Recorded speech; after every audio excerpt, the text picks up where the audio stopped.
Hi, my name is Teresa Miller, and I am the playwright for this Elizabeth Freeman piece. Hi, I'm Tiffany Bacon, and I'm playing Elizabeth Freeman. I am Meg Bowersox, the visitor engagement supervisor here at the Museum of the American Revolution, and I did the historical research on this performance. The most interesting thing that stood out was Elizabeth Freeman. I didn't know that much about her, but then for someone it still sticks out in my mind right now. Someone actually sued for their freedom and won. It's of all of the things that I've read about and learned about from her, that right there, that was a bold move, and I'll never forget it. About a year or so ago, I took a trip to the Smithsonian African American Museum in Washington, D.C., and I saw a statue of her. And I thought, oh my God, who is this woman? She is serious. She sued for her freedom. I didn't even know that was something we could do. And so I was extremely interested in her story. And I said, somebody needs to do something about this. We need to hear her story.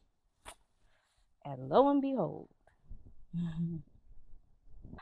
I love telling stories, which is one of the reasons why I'm an actor. But I'm particularly interested in telling stories that we've never heard about the Black experience. We need to learn a lot more about the people of that time. Sometimes people don't want to hear about slavery time anymore, but it's not like the stories that we've heard are all the stories that there are. There are thousands and millions of other stories to be told, and I think hers is extremely interesting, and one that can garner a lot of strength. She clearly had a lot of strength and a lot of belief in herself, and we can all learn from that. I really think it was seeing it come to life before my eyes because when I first learned about Elizabeth Freeman's story, it was in pieces and the story was half there, but I really wanted to know more about her, and I just wouldn't really rest. I just kept searching and searching until I found these court documents that unlocked a lot more history, and then I just kind of went down the rabbit hole. But seeing it from being written and then to being performed, this just really made it just come full circle for me. That's what I've enjoyed the most. It was very challenging because there isn't a lot of information about Elizabeth Freeman. Mm-hmm. So you have to fill in the holes with her personality and the people that she interacted with, and writing it as authentic as it can be without it actually being plays that I usually write. So it was challenging. It was fun because of course I had great people to collaborate with. But yeah, that was the most challenging part. And I hope it looked like from what Tiffany performed, it looked like and felt authentic.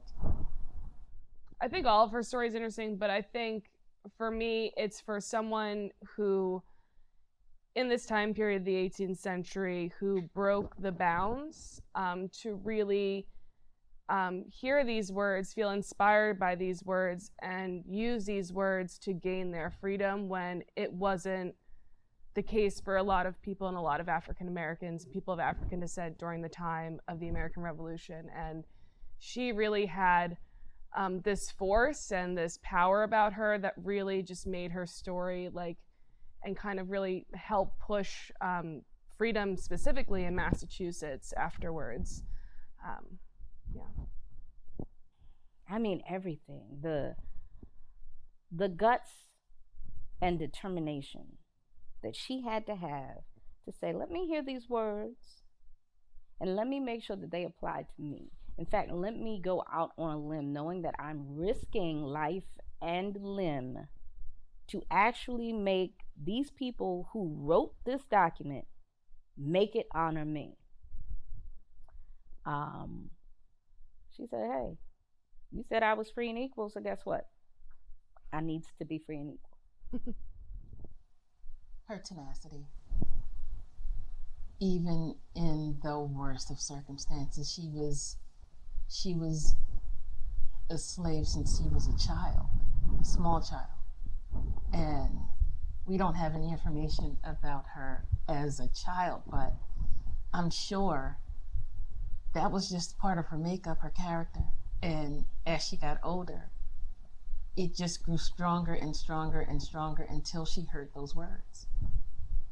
And I think her character and her personality, that's what intrigues me the most, and that's what carried her to do what she did.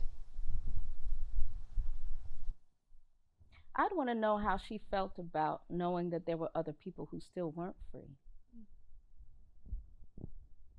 and what she wanted to do about that. I feel like I'd like to ask her kind of, I think a lot about today and how these stories really reflect what's happening currently in our world, and I'd like her opinion of just what is happening, and just get her feelings on today and her opinions on what's happening today, and how thinking about what she went through back then, and just kind of how the story has changed, how it's in some regards remained the same, but what she would have done in today's shoes, I think. How in the world did you keep it together? How? Just how? How? Circumstances now are different. Oh, it's the 21st century, but there were a lot of things that multitudes of things as an African American could not do back then. And just how were you able to keep your peace and keep it together? And thank you.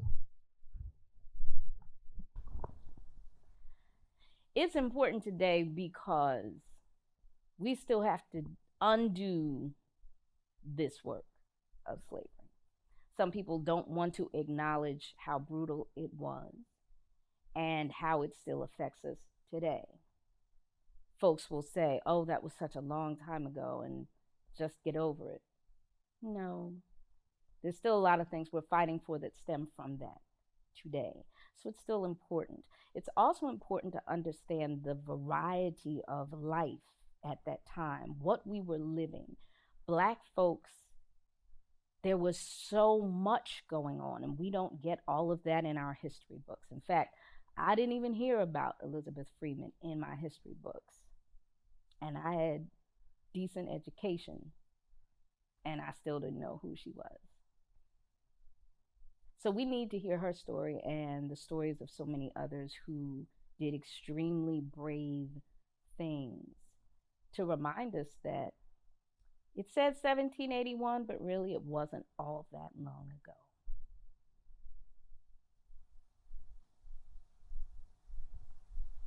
I think it's relevant today because a lot of people still think that way. And in order to eradicate a lot of things that are going on now, you have to delete that type of thinking and then move forward with eradicating racism and exclusion, and then you can deal with diversity and inclusion. But until you get rid of that type of thinking, it's just like Tiffany said, it wasn't that long ago, and that thinking is still going on today.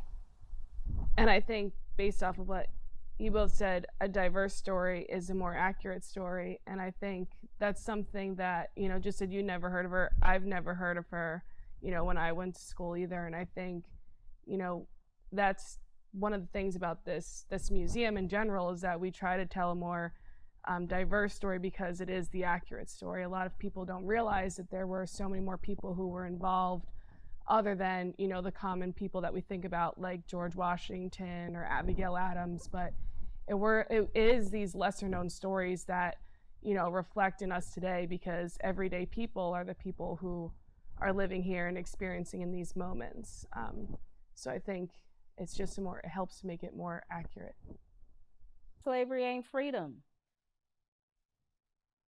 And what people would do to actually experience what real freedom is. Freedom isn't selfishness.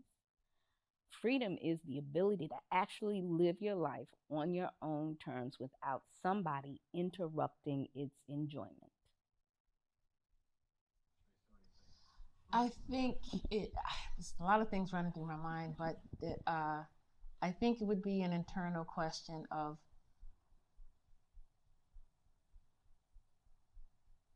what have you done to contribute to someone being oppressed and someone being free? What is your role in it? What have you done to contribute to someone being oppressed? Or what have you done to contribute to someone being free? How far would you go to get your freedom and to fight for what you think you deserve based on what these documents like Elizabeth Freeman was hearing, like the Constitution and the Declaration of Independence, and your individual rights matter, but how far are you willing to go in order to get those rights and to see that happen for yourself and also for others who share your common feelings and how and the experiences that you're going through. It's always we talked about it during the taping today. It's always amazing to see your words.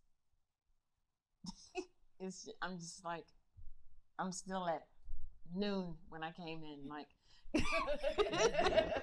it's always amazing to hear what you wrote, and I'm just still tripping over it. So forgive me. So. I think it's just nice to see it. It's right. She's here.